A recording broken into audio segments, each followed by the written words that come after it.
सभी स्टूडेंट्स जो बीए द्वितीय सेमेस्टर के छात्राएँ हैं, उनके लिए मैं शिक्षा शास्त्र के ऑब्जेक्टिव पेपर के लिए बहुत ही इम्पोर्टेंट क्वेश्चंस बता रहा हूँ और ये पार्ट 4 है।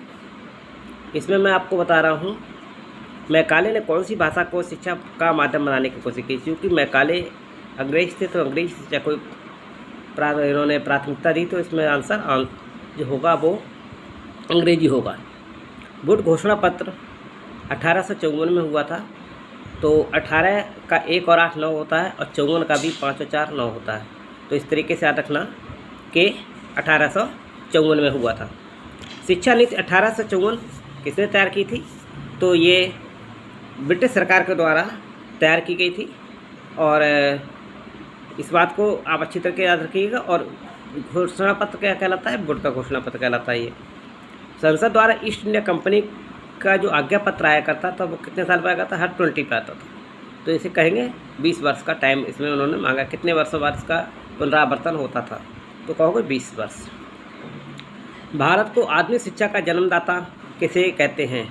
तो जब ग्रांट करोगे किसी भी चीज़ की तभी तो वो चीज़ कामयाब होगी। जैसे नई शिक्षा नीति है, अगर इसमें ग्रांट आएगी अच्छी तो कहेंगे कि भाई ये तो शिक्षा नीति बहुत अच्छी रही, इसने सबको फ़ायदा दिया। तो इसलिए जो चार्ल्स ग्रांट आए थे, अब यहाँ पर बहुत सारे नाम है, चार्ल्स ग्रांट है, विलियम जोन्स है, मार्शमैन है, जेल मार्शल है। तो जहाँ ग्रांट देखोगे तो शिक्षा नीति संबंधित तो कहोगे भारत आधुनिक शिक्षा का जन्मदाता कैसे कहते हैं? चार्ल्स ग्रांट को कहते हैं। लॉर्ड मैकाले भारत के गवर्नर जनरल की काउंसिल के जो काउंसिल थी भारत की गवर्नर जनरल की, उसमें कानूनी सलाहकार बनाए गए। तो ये पूछा जाता है कि इसमें कब बनाए गए? तो 10 जून 1834, 1834, 10 जून 1833 यानी 10 जून 1833, 15 जून 1934 या 17 मई और 1833। तो यहाँ याद रखना 10 जून है। क्या है? 10 जून। तो 2 आंसर दे रखे हैं इसमें। तो ऐसी स्थिति में 1834 है। तो ध्यान रखना है 1833 तो चार्टर है, 33 हो तो 18 के बाद में 3 4 18 के बाद में 3 4 तो 18 और 34 याद रखना है। निष्पंदन सिद्धांत का जनक कौन था? तो ये किसी शैतान के काम हो सकता है जिसका मुँह काला हो। तो याद रखना फिल्ट्रेशन थ्योरी दी कि बड़े बड़े लोगों को मिल जाए तो जिनका प्रभाव ज़्यादा होता है। ऐसे लोग अगर किसी चीज़ को मानने लगेंगे तो उनके डर के मारे और भी नीचे के लोग मानने लगेंगे। तो इस टाइप से हरकत करने वाले तो जिसका मुँह काला वही मैकाला। तो आंसर इसका मैकाले होगा। ठीक है, इसको याद रखिएगा। भारतीय शिक्षा आयोग का अन्य किस नाम से जानते हैं? तो एक शिक्षा की नीति है ये एक तरीके से। तो शिक्षा नीति है तो भारत की है तो भारतीय शिक्षा आयोग था, तो इसे भारतीय शिक्षा नीति के नाम से भी जाना जा सकता था। लेकिन इसे जाना जा रहा है हंटर आयोग के नाम से। ऐसा हंटर मारा इन्होंने कि इसे किस नाम से रख दिया गया इन्होंने इसका नाम? हंटर आयोग। क्योंकि हंटर जो थे वो मतलब जो एक मेन व्यक्ति थे जिन्होंने इस आयोग को लेके आए थे, तो उन्हीं के नाम पर हंटर आयोग रखा गया था। तो उनके सरनेम जो था हंटर था।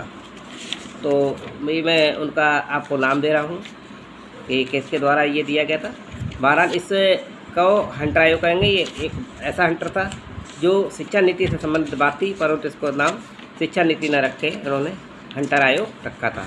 तो इसका नाम था आपके सर विलियम हंटर। तो सर विलियम हंटर थे। तो विलियम हंटर के नाम पर इनका सरनेम था हंटर, तो उनके नाम पर कर दिया गया। तो जबकि कोई भी शिक्षा नीति जो होती है वो किसी का भी नाम रखो तो शिक्षा के आधार पर नाम होने चाहिए। बहुत से व्यक्तियों को थोड़ा सा ज्ञान दे दो, बजाय ऐसा ना करो बहुत सारे व्यक्तियों को ज़्यादा मतलब ज्ञान दो, क्योंकि उनके पास तो थोड़ा थोड़ा पहुँचेगा। या फिर ऐसा करो कुछ लोगों को बहुत ज़्यादा दे दो तो उनके पास बहुत ज़्यादा हो जाएगा। तो जैसे कि उन्होंने इस थ्योरी को लगाया, इसे जो है निष्पंदन थ्योरी कहा गया था, फिल्ट्रेशन थ्योरी कहा गया था। तो इनका मतलब क्या है कि जैसे कि अगर धन आया आपके पास 1 करोड़ तो 2 लोगों को बांट दो तो वो 50-50 लाख रुपए लेकर कुछ कर सकते हैं। और बजाय 1 लाख लोगों को 5-5 रुपये बांट दो तो वो क्या करेंगे? कुछ नहीं करेंगे, उसको उनके किसी काम का नहीं है। तो ऐसे ये थ्योरी लगा रहे थे। ये कह रहे थे कि अगर 1 करोड़ लोगों को कोई चीज़ समझाओगे तो आपको बहुत टाइम लगेगा, आपका पैसा बर्बाद होगा। तो बजाय आप 1000 लोग छांट लो और उनके द्वारा उस चीज़ को फॉलो करवा दो इन लोगों को। तो ये उल्टी थ्योरी लेकर के चले थे। ज्ञान जो होता है वो जितने ज़्यादा लोगों को दोगे उतना ही अच्छा कामयाब होगा। तो ये कहने वाला कौन हो सकता है? तो ये आप सोचिए, जिसका मुँह काला वही मैकाला। मैकाले ने अपना प्रतिवेदन प्रस्तुत किया था सन 1835। 1835 में मैकाले ने अपना प्रतिवेदन प्रस्तुत किया। देखिए, ये लोग होशियार तो बहुत हुआ करते थे, जो भी लीडर्स बन के आए हैं, चाहे वो इतने बड़े बड़े पदों पर है, लेकिन इनकी मानसिकता जब किसी अपने ही कुनबे को, अपने ही लोगों को कुछ देने की होती है और सार्वजनिक सत्य को छोड़ करके, सार्वजनिक लोगों को फ़ायदा पहुंचाने के कार्यक्रमों को छोड़ करके केवल अपनों के लिए सोचते हैं, तो ऐसे लोगों का मुकाला हो जाता है। और जो सार्वजनिक रूप से सबका भला सोचते हैं तो वो सबके लिए सार्वजनिक होता है। तो इस तरीके से कि ये होशियार होते हुए भी ये सब लोग, इन्होंने अपने स्वार्थवश, अपने लोगों के स्वार्थवश शिक्षा नीतियों को और आम जनता को बहुत नुकसान पहुँचाया। हंटर कमीशन के समक्ष प्राथमिक शिक्षा को अनिवार्य और निःशुल्क कराने का प्रस्ताव रखा था। तो हंटर कमीशन के दादा भाई नौरोजी ने, इन्होंने कहा था कि प्राथमिक शिक्षा को अनिवार्य और निःशुल्क कर दिया जाए। तो अगर पूछा हंटर एक्ट के सामने किसने रखा था, तो ये बात किसके द्वारा हो जाएगी कि ये रखा गया था दादा भाई नौरोजी ने। और बहुत इम्पोर्टेंट क्वेश्चन एक और बन के आ रहा है, तो वो है शिमला सम्मेलन 1901 का आयोजन किया गया था। वो आपको देखना पड़ेगा।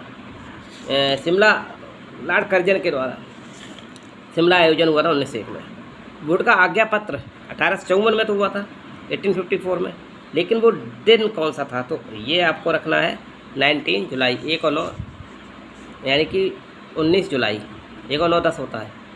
तो ऐसे याद रखना है 19, 7 और 1854। और गोखले विधेयक 1911 केंद्रीय धारा सभा में पेश किया गया था। गोखले विधेयक को अगर पूछा जाए तो इसकी भी डेट आप अच्छी तरह याद कर लेना, 16 मार्च 1991 को, 16 मार्च 1911 को, 1911 को। तो 16 मार्च 1911 कलकत्ता विश्वविद्यालय का स्थापना जो गठित हुआ था, कलकत्ता विश्वविद्यालय, तो वो है 14 सितंबर 1997, 14 सितंबर 1917,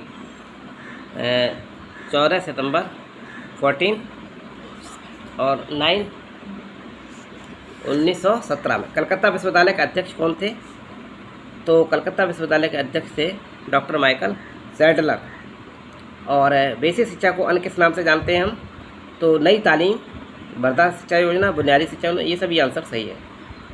और एक है पाश्चात्य विवाद का जन्म हुआ था मैकाले के विवरण पत्र से या लॉर्ड कर्जन द्वारा 1813 के आज्ञा पत्र से। तो 1813 के आज्ञा पत्र से, इसमें मैकाले का तो रोल है, परंतु यहाँ पर 1813 का आज्ञा पत्र इसमें शामिल था। इस तरीके से मैं ये आपको इम्पोर्टेंट दे दिया हूँ। इनको जरूर आज पढ़ लीजिएगा, पुराने भी पढ़िएगा। और शुभकामनाओं से डॉक्टर त्रिपाठी सर के साथ, और अपने सभी मित्रों तक ये वीडियो शेयर कर दीजिए। शुभकामनाओं सहित, गुड लक।